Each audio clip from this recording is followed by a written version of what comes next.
because when you're being violated, it's difficult to speak because it's like your life is in. It's like it feels like it's in their hands, kind of, because they do everything for you, and if they chase you out and they deregister you at the office one time, you fly back, you get deported. So it's a complicated relationship to have, honestly. Like, I wish I knew the complication of how that relationship can be.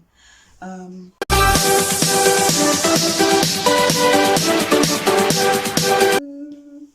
Guys, you know the weird thing about, sometimes when I wear my pantyhose, I'm like, this is weird, because I'm like, in my country, the only people that wear these are nurses and flight flight at the air hostesses. Basta. I don't think anyone else be wearing pantyhose in Zambia. But anyway, welcome back. Today we are talking about, I want to share what I wish I knew before becoming an au pair. Maybe it can help somebody, because the bad thing is that people paint this whole picture of kuchalo, and so the moment most people, and I'm not excluded, when you just find a family, it's like jackpot. Like, yes, it's difficult to find a family. I found a family, and that's, oh, you're so excited that you found a family, which means obviously that you're going, or that you're coming to Germany, you're provided, you have everything else, like, yay. And that blinds you, because it did blind me. But at the end of the video, explain how God protected me. But like, yeah. So I want to share what I wish I knew, so that you can be careful when you're not just excited that you're coming, because you're going to, listen, it's a real life. Like, you're not, it's not it's not a movie. So you have to be really be careful. So yes, one thing I wish I knew was okay, I wish I asked more questions, honestly, to my family. Okay, on AuPair.com there are tips, and there's some things they advise, like make sure you Skype with your family before you sign any contract, make sure you ask questions, make sure you agree, all those tips. Because like, I did my research, you do your research as well. Like, make sure you do. I did my research, so I was able to, all those points they were mentioning, I was able to, okay, I have to ask questions, I have to Skype or video call that I can see them, because you can be signing a contract with a robot or with people that can come traffic you this side. But don't worry, it's not possible in Germany, because before they give you your visa, the embassy, the authorities check the family. Like, yeah, so don't worry about being trafficked here in Germany. It's not possible. But other countries, sign a contract with a robot or with a trafficker, human trafficker, careful. So yeah, I wish I asked more questions, because like, for example, when I got to the house, okay, I already knew before I went there. I knew later, although I knew after I already decided. I think maybe after I signed the contract as well. Then I found out that actually the mother of the kids doesn't, that the parents are divorced. Because on the picture on the profile, there's a full family, okay? A mom, a dad, and two kids. But then I went there, and then I found that, okay, before I went there, I just noticed that the dad was the one, my host dad. God bless that man. He's an amazing man. But he was the one communicating with me about everything, about my documents, about, okay, I've sent these documents, about everything concerning me being an au pair in that house. And I'm like, okay, mostly the women are the ones on top of their toes when it comes to these things. Like, how come the woman, the mom, she's actually, on the picture I saw that she was black and he was white and the kids were mixed. I'm like, how come this black woman from Kenya, I was able to reach her from Kenya, like, how come she's not, like, how come it's always the dad I'm talking to? And so one day I asked, I'm like, what about the mom for the kids? Like, does she know? Does she even know that I'll be coming to your house? Because I've never spoken to her. Like, a woman is the queen of the house. Like, how? Why is the communication with you? As in, what is happening? And then he explained all the dynamics of the situation, how she was sick, and let me not say too much. And then they're divorced, and yeah, so basically the mom didn't stay in that house. And so, okay, I knew that after I signed the contract. So now I had to start in my mind, like, okay, I'm going to be staying in a house without a mom. I'm like, okay, that's fine. The kids will be there, like the dad, grandma, and the kids. Like, no big deal. Then I had to get used to the idea, but I didn't know at the time of signing the contract, I thought I'm going to a normal family. So I had to get used to, I'm going to a house with just a dad. Like, okay, it's okay, but it's just like, the warmth of a woman, or you think that you can be more comfortable with a family if you're going to another continent, another country. If the family is a normal family, a full family. Yes. And then what else? What else? Also, like, I wish that I knew that I was practically giving up my life for another life. Like, For example, I'll start with food. Like, guys, I was giving up. Okay, being an au pair, you give up. There's a lot you give up. I think nobody talks about this, but really, there's a lot you give up. There's so much sacrifice. You come to another country and you have benefits, but there's so much you sacrifice. Like, I'm telling you, it's a real life. It's not you. It's not just Instagram. It's a real life. Like, you give up, first of all, of course, your family. One, two, you like food. Like, I had to develop a whole new, for example, the family I was living with were kind of like health freaks, and they would only eat bio, whole foods. I never ate brown bread. I had to start eating brown bread. Muesli, I never even tasted that muesli. I had to start eating muesli for breakfast. It's a whole transition. They never really cooked. They would put the stuff in the microwave. As in, I was used to beef at home. They cook it. They just put it in the microwave, and then like it was a whole new. And then they never really made soup. It was just like sauce, always using like bought sauce. Like, it was a whole transition. It was a whole different thing for me to get used to. They never ate lunch. It was just breakfast and dinner for some weird reason. But then it wasn't like I starved, because there was there was always food and I was always eating. So yeah, but there was never lunch. Like, oh, we're making lunch or we're cooking lunch. No, but I'm happy there was never lunch, because if there was, I would be the one to cook it. Okay, so yeah. And yeah, food you give up. Lifestyle, you guys, lifestyle. Oh my goodness. It's not the same lifestyle I had back home. You cannot carry it. Like, you give up your lifestyle to accommodate, to live with another family and accommodate what they need from you, and for you to give them what they need. You give up your lifestyle. I mean, you give it up. Child, like, I can't even explain that too much, but daily schedule, like, I wish I knew that I was giving up a whole lot of things, a lot of my life, to just be an au pair. For example, 6 days a week, I could not like really have my own plans. Even after school, like after school, I'm thinking I need to go home, because within the 5 hours a day that I needed to help or to work, that there was no specified timetable. Like, it's this time to this time. So meaning any 5 hours in the 24 hours I could be called upon, because there was not much to do. So just in case I needed anything was small, anything like, could you clean the windowsill? I needed to be available. So in as much as I did not work like other pairs work so much, but maybe I only work 2-3 hours a day, but I still had to give up everything. Like, I can't do anything I want after school, because if they need me between, for example, 3 p.m. and midnight, no, okay, no, 3 p.m. and 6 p.m., if they need me between that time, there's nothing, I can't do anything else. So sometimes I'll be there home, and sometimes I'll not be called upon, but because they might call me, I can't do anything. And that was just crazy for the whole 6 days a week. That's a lot for 1 month. So literally I only had one day that I could actually like plan my own thing, and still more, like, I had to like only one day, and that was Sunday. And in Germany, Sunday is like a dead day. Like, everything's closed, man. Like, everything is, Germany, Sunday is not it's not a day anymore. Like, everything is just closed. I mean, there's no life on Sunday.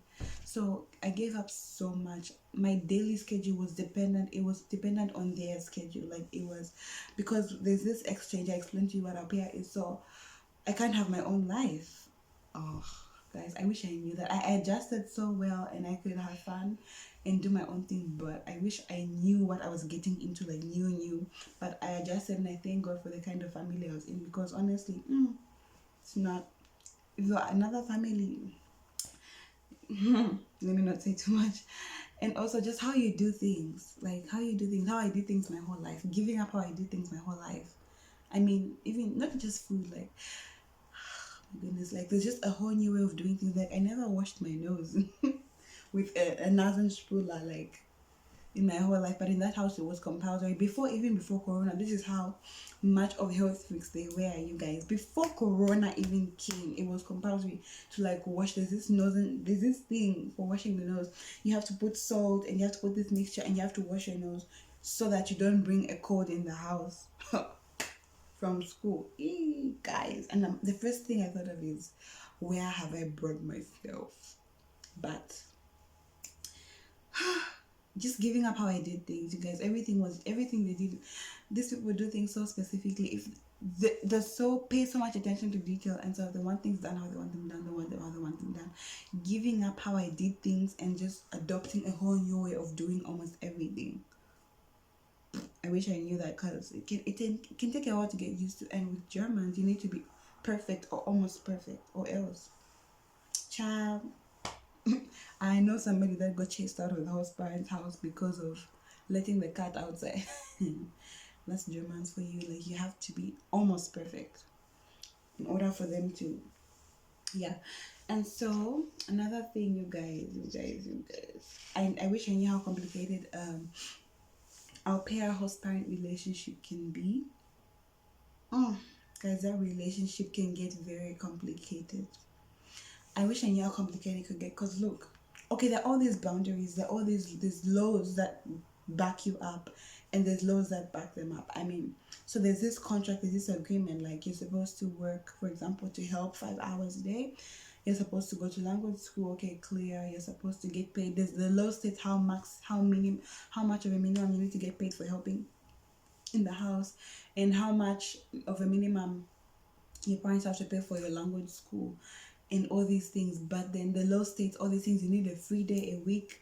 And guys, inform yourself, please. I had this knowledge before I stepped into the house. I knew my rights. Like, I'm supposed to help this number of hours. I'm supposed to have 4 evenings free a week. I had 7 evenings free a week, guys. Like, and I lived in a house where the kids didn't live there. Like, you guys, I think my situation was very unique. Like, one in a million. But yeah, anyway, I digressed. So yeah, you guys, like, you need to know your rights. You need to, every day in a week, for 3 evenings a week. I have 7 evenings a week, but you need to know how much you're supposed to be getting paid at minimum. How much does the law state your family is supposed to pay at minimum for your language course. And you have the contract. Before you sign the contract, read all these things. Before you sign the contract and come to Germany, speak via text. You'll be talking to your parents. Ask them these things, like, we have a free day a week. Confirm. You already know that you're right, but confirm, so that if anything goes wrong there, you can we agreed and the contract says this, and we have a free day a week. Will you follow? Just what you already know is supposed to be done. Just ask them again to make sure that you're not going somewhere to go and suffer. And so yeah, like, so now the thing is, because these people, okay, there are all these rights you have, okay, like, you should get paid this much, they should give you food, room and board. You're supposed to work only 5 hours a day. For example, you need 4 free evenings a week. You need one day free in a week. Okay, I think it's too little, but some families give their host kids too, and that's good. But you know, and yeah, now when it's like this, it's so cool to read them, but then it gets complicated because you're living, okay, let me now give you a picture. It's not something you can really imagine if you've never been there yet, but you're living in the house. One, two, chances are you don't know anybody in Germany. Okay, like, I knew people, I have relatives here, but like, chances are you don't know anyone, or they are far, because this country is big. They are far away, or maybe you don't know anyone here. Three, the moment you use the your contract ends with the family, the embassy, the immigration office deregisters you, and you have to fly back home. So you're more like, you're bound to the family so much. They pay for your everything. They're giving you pocket money, they're giving you food, they're giving you room and board, they're giving you everything. So now when they're giving you everything like that, and you're living in the house, and for example, they come to tell you, for example, if they told you, this is just an example, the law says 5 hours a day, but if you're being overworked, maybe 8 hours a day, like, where do you start from speaking? You get, right? Or you need a free day, but then they're violating that right. But like, the fact that they feed you, they clothe you. Okay, no, they don't clothe. I think they don't clothe you. Okay, they feed you. They're giving you money. They give you food. Everything, roof over your head. When you start from saying, no, the law, no, I'm not supposed to work 7 days a week. I'm not supposed. This is my maximum number of hours. Like, you're violating this and this and this. You're supposed to pay me this, but it's difficult to. It can be difficult to speak because of the complexity of the relationship, that they're putting a roof over your head. So now, where do you start from saying, um, you've exceeded me by 1 hour, or like, you can't really stand up. It's difficult. You can, like, I used to, but like, it's difficult to stand up for yourself when you feel like you're being violated, because it's complicated. It's a complicated relationship to have, because when you're being violated, it's difficult to speak, because it's like your life is in. It's like, it feels like it's in their hands, kind of, because they do everything for you. And if they chase you out and they deregister you at the office, one time you fly back, you get deported. So it's a complicated relationship to have, honestly. Like I wish I knew the complication of how that relationship can be. Um Also, like another thing, you guys, because also I wish I knew living with human beings, like I wish I knew that it's not all rosy.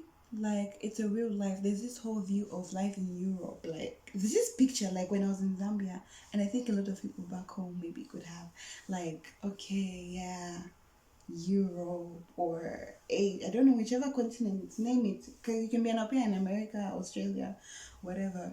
Like there's this picture. Pum, pum. Like there's just this imagination you have. Like for example, imagination, I would imagine like with my house family, with my house siblings. Just imagine this life. Not really, I'm not superficial, but like, this life with these white people, like just this kind of life. But then I would be quick to say that I was open minded, so like not a lot of things really shocked me. I was open minded and willing to learn and adapt to whatever I would find. But then I still had this, okay, a little bit of a picture. And so when I came, these are it's a real life. Like it's not this picture of, okay, we're gonna be all they're all sweet and nice to each other and all formal, and we play the piano in the evening and we have our coffee in the morning, and I help here and I do the dishwasher, and I play with my host kids and read them a bedtime book, and I go to sleep. And okay, like it's a real life. Like it's real life. It's not picture, it's life with real people that have real flaws, that have real issues, and that have real problems. And I'm also a real human with real flaws, real issues, and real problems. And trying to blend in as a family, oh, guys, like, as in, okay, just wish I knew that it's a real life. It's not anything you imagine. Oh, when I go live with a German family, I'll be an au pair. There's this picture, but then it's a real life. It's a real life, and you have to build a real relationship with these parents who are flawed, because I'm also flawed, and we're all flawed, and we have to learn conflict resolution. We're gonna break each other. We're gonna offend each other at some point. We're gonna have to say sorry at some point. We're gonna have to learn to build a relationship. We're gonna have to learn to understand each other. Like there's just it's a real life with real people, and not a picture perfect kind of perception I had. Like I wish I knew that, because I'd prepare for that. So yes, you guys, I hope this video helps somebody. It's too long. Maybe I divide it into like two parts, like part one and part two. And no, I'll leave it like that. So you guys, I hope you've learned something, and peace. Bis nächste Mal. Till next time. And if you have questions, you guys, your girl is ready to answer them. Just put them in the comment section. It's easier in the comment section. In the DM, it's far, but in the comment section, it's nearby. I can easily answer in the DM. I cannot know, maybe like, my busy, but in the comment section. So in the comment section, if I answer a question, you can help other people that have the same question than answering the same question in DMs. So you guys, bye.